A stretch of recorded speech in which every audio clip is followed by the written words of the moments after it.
When life happens, plans need to change. Shaping Change, hosted by certified financial planner Ross Marino, is dedicated to helping financial advisors better serve their clients when life takes those unexpected turns. Welcome to This Is How I Work. Today, I am joined by Joan Cox with Transitus Wealth Partners. Hi, Joan. Good morning, Ross. Thanks for being on the show today. We're going to Sure. talk about your history as a financial planner and how you specialize in transitions. And before we dive into that, could you give us a little bio of what you've done in the business and where you are today? Sure. I have been in the registered investment advisory area for about 10 years, but I started out in the traditional broker-dealer world of, we do financial planning, had great training, but all of that was a system for delivering product. So find out what you can about clients, and that way you can do insurance, you can do mutual funds, certificates, the whole shebang. And at some point, as my practice matured, I felt like I wanted to be able to offer more to clients. And more recently, I would say in the last several years, because I've been at this for 37 years. So, I have lived a lot of transitions with clients, birth of children, marriages, divorces, widowhood. And I realized that I probably needed a little bit different skill set to be able to go beyond just the investment piece, because there was other stuff they were now relying on me for because of the relationship we had. So as you go through this evolution, you watch these clients go through changes, they go through transitions. Was there a time where you maybe realized this is way more intense than I thought? And even though I'm doing financial planning, all of a sudden, it looks like there's a lot more going on here. Do you remember a moment, or was it a process? I think it was more a process, and I'll say yes and no, because again, a little bit about my background. My educational background is in communication. So I've always been attuned to listening to people. I maybe just didn't know what to do with that listening, how to convert that into how can I really help someone. So I think it may have been maybe my first widow who walked in a fog, and then the other thing I would say is more recently it's been the aging and longevity piece, because people are sensitive to it. They don't want to talk about it, but they understand its reality. So just honing those skills of how to break it down where it's digestible in small pieces. Well, I'd imagine as people come to you, you get a lot of referrals, and sometimes they're in really intense situations and life changes. And the typical financial planner engagement of data gathering just isn't going to work. So let's take a widow, for example. If you get a referral, they call in, you set up a Zoom call, or you go meet them in person. How do you start that engagement? I start out by saying, tell me what's going on. Basically, I just want to get a feel for how they've walked in, what's going on with them. We might talk about what their concerns are, but mostly it is a listening meeting where I am listening and trying to make notes of what's of most concern to them. And sometimes we don't get very far. It can be emotional, it can be various things. And the one thing I really try to do with them is say, this is normal. I usually have a box of Kleenex, available to hand them, or not even to hand them, but that's there so that they understand they don't have to ask for it. There's no shame in the way they feel. So yeah, just trying to sort of normalize things and not data gathering, but emotion gathering, if that makes sense. What a great contrast. So data gathering versus emotion gathering. Pretty sure that's not in the CFP curriculum, although I'm like you, many decades past the CFP, although they're doing a great job recently of adding in behavioral finance questions and topics related to that. So let's talk about emotion gathering. What kind of notes are you taking? What are you listening for? Are there any cues? Walk us through that process. Well, first of all, in some cases, I don't want to make notes while they're there. So I'm really trying to commit it to memory. And then as soon as the appointment is over, make fast and furious notes. And those notes may be about their body language, their whether they do hold it together, whether they seem hesitant, because that's going to give me a feel for how they want to approach things. But otherwise, I'm just asking them, tell me what, what you're thinking, how are you feeling, what's most important to you to address first. And sometimes it just ends up being a spewing and they just start talking lots of things. So that sort of takes me into a different approach of kind of how we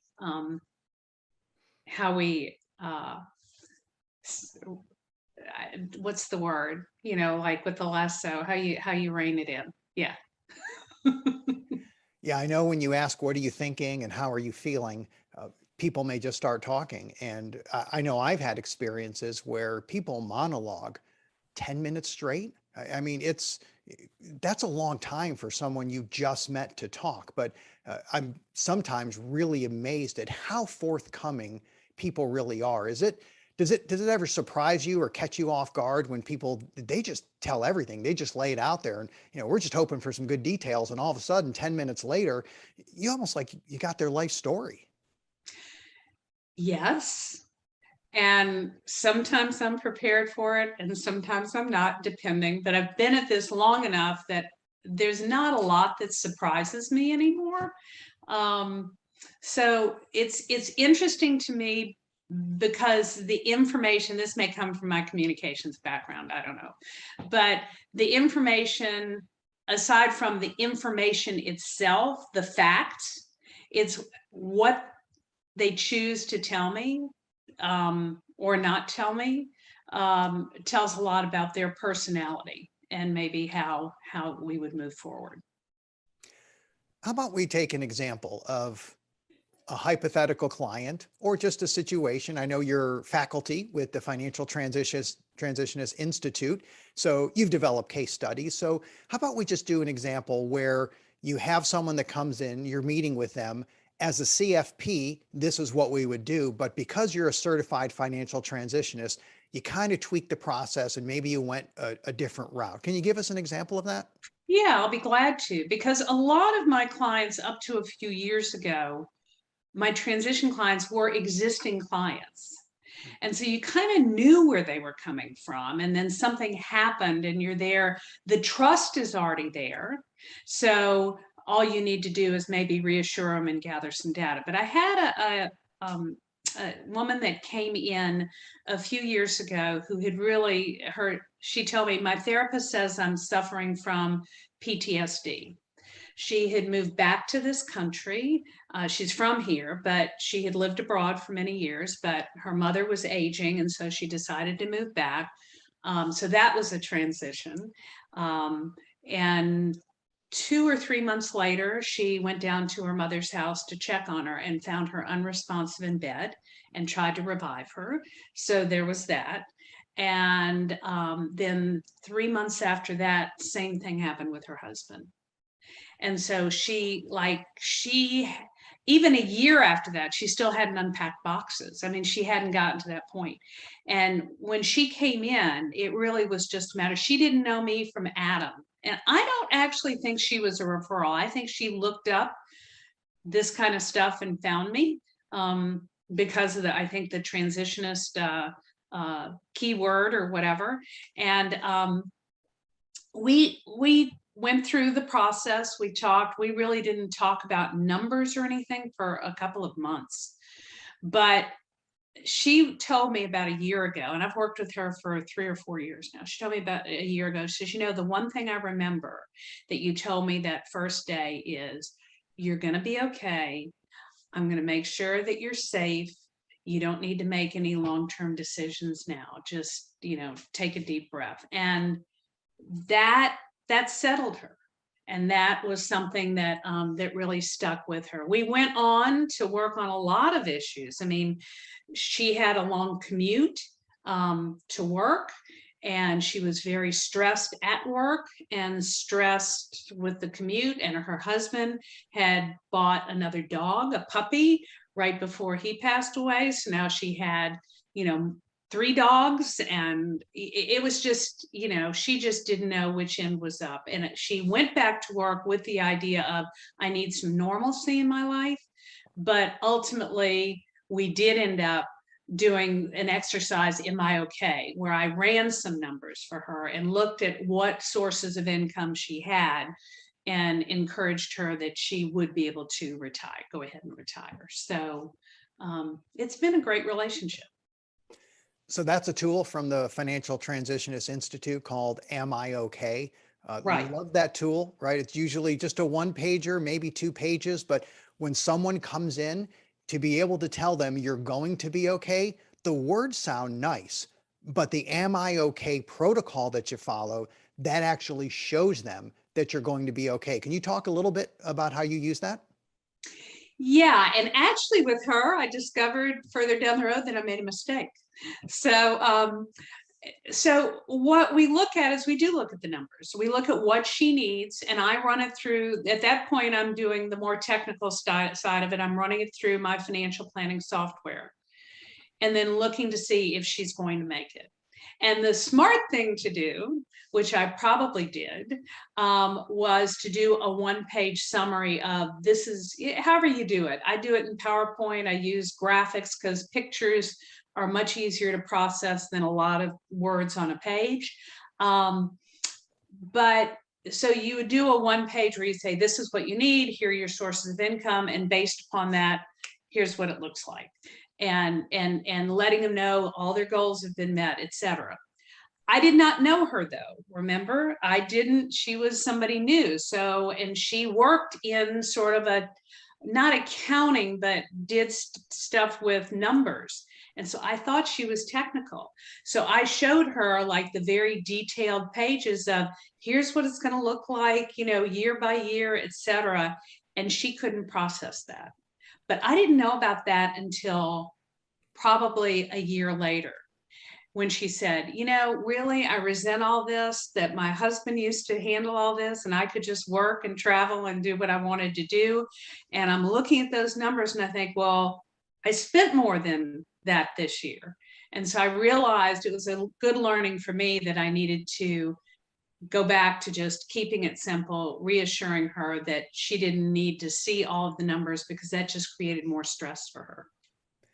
And that stress that it can create, it can be overwhelming. It's so hard for someone like me or you as a planner to sit with someone and really understand how much of a fog they're in. Because you and I can have a conversation. I've experienced it myself. I've had disruptions at home.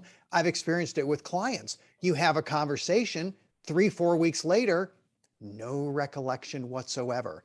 And that person's actually talking with you. So you think that they hear you, and we document and we take notes, but then you find out they have no idea what you're talking about. How do you work with that? That's very interesting. Usually you don't know that until 3 or 4 weeks later. So then you sort of drop back and punt, to use a sports term. I go back and say, I know that we've talked about this, but kind of give me an idea of, I just talk to him. I just ask questions. Tell me what's going on with you now. Tell me if you're ready to talk about this. And I've had a client recently who went through this hurricane that we had here a few months ago, 82 years old, 3 trees on her house, on her roof. And I realized that she's in crisis mode. So I've really got to take the cues and say, I know what needs to be. I do. I know what needs to be done. And there are time sensitive things, but I've got to take it at her pace. And I've got to say, okay, what's number 1 on your list? There are a lot of things that she has said to me in the last few weeks when she's looking at stuff, say, well, this says I need to do this and do that. And if I'm going to do financial planning, which you offer, and I realize She doesn't realize that, but we did that 2 years ago.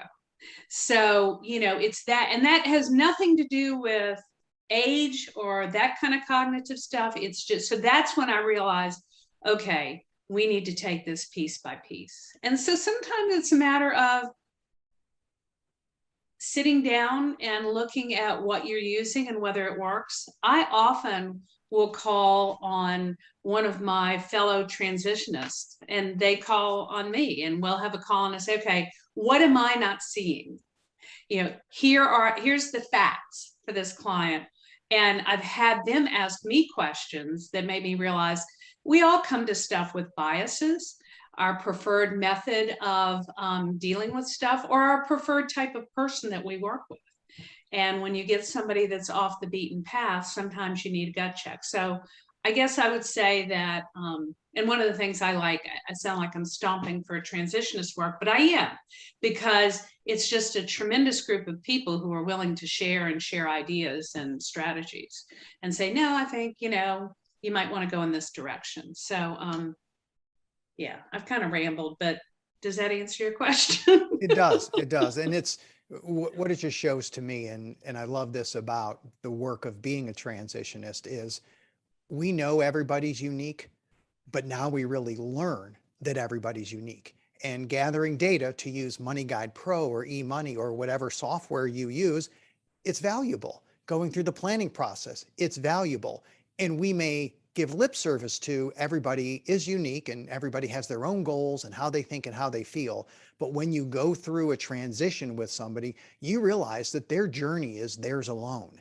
And just getting some insight into that is just so powerful, and being in a position to help somebody and just knowing that, yes, we have our biases, but I don't really know what they're thinking. I don't know how things are going to play out. And I know you're really good about the first question, which is, what would make our time most valuable to you?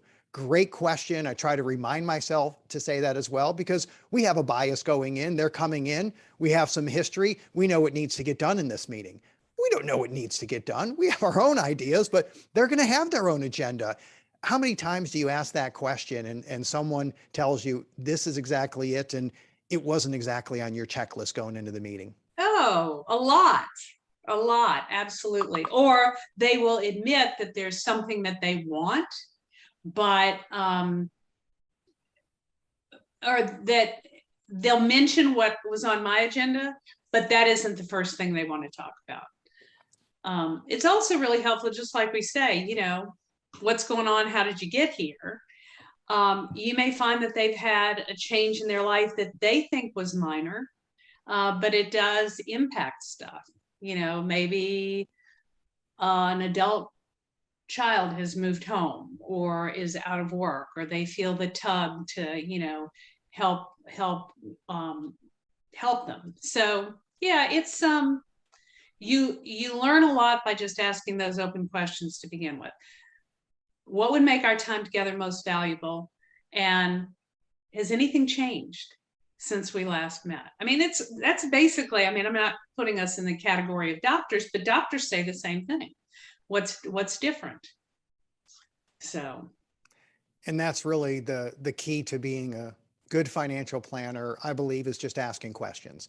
That's the start. If we're not asking good questions, the impact of our work is going to be limited.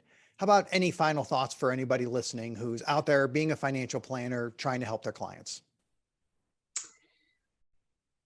I think more and more, you mentioned behavioral finance early on, and my exposure to that several years ago was it was a way of selling things to people, understanding how they make decisions, but with the ultimate goal of implementing whatever you had to offer. So I wouldn't want people to confuse what we do with behavioral finance. It is, and not with therapy, but it is a different approach to really getting to, the regulators have this know your client, but it's more than just numbers. It is really understanding what makes them tick, what their priorities are, and trying to serve them from their viewpoint. Great way to finish. Joan Cox, Director of Advanced Planning, Transitus Wealth Partners. Thanks for being on the show today. You're welcome. Thank you for listening to Shaping Change with Ross Marino. This show is for general information purposes only and is not intended to provide recommendations or advice. Speak with a legal, tax, or financial advisor before making any decisions. Past performance references are historical and do not guarantee future results. Visit rlsummit.com to learn more.